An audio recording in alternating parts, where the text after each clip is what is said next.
Bəzi insanlar bizləri, əli şiələrini müşrik və kafir adlandırırlar. Onlar ortaya batil əqidə ataraq insanların başını qarışdırır, onları düzgün yoldan, Əhl-i-Beytin yolundan ara salırlar. Və biz də çox vaxt bu tələyə düşürük. Bayaq əziz və dəyərli İranda yaşayan soydaşımız və məddahlarımızdan olan Hadi Kazeminin nəsihət dolu bir videosu ilə qarşılaşdım. Bu videodan çox təsirləndim. İstədim ki, bunu sizlərlə də paylaşım. Gəlin videoya nəzər salaq. Bismillahirrahmanirrahim.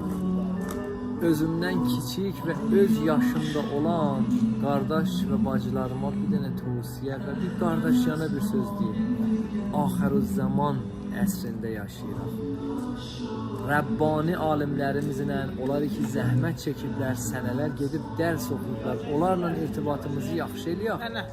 Dinimizə ki nə lazımdır, onları öyrəşək. Mediada bugünkü gün tamam cəhdlərini eləyirlər. Əhl-i-Beyt o Qur'anın düşmənləri. İnsanları Əhl-i-Beyt əleyhissalam və Qur'andan ayrı salsın.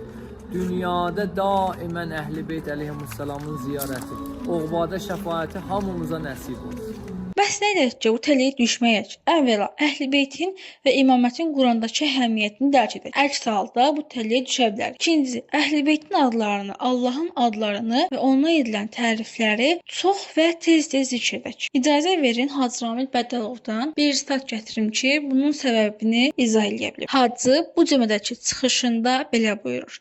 Ana ki, balasını hər dəfə ana sözünü öyrədir, sonra bala dil açıb ana deyir, qəlb də elə o körpəyə bənzər. Nə qədər çox Subhanallahı təkrarlasan, qəlb onu axırda dərk edəcək. Burada Hacı Subhanallahı bir misal olaraq göstərir ki, zikrin əhəmiyyəti izah edilsin. Üçüncü, bildiklərimizi və ya öyrəndiklərimizi paylaşaq. Çünki insan bildiyini və ya öyrəndiyini paylaşsa, o bildiyini və öyrəndiyini o qədər yaxşı mənimsəyər. Allah hər birimiz bu yolu müvəffəq etsin inşallah. Allahummə salli alə Muhammed və alə ali Muhammed və əcələ fərəcəhum.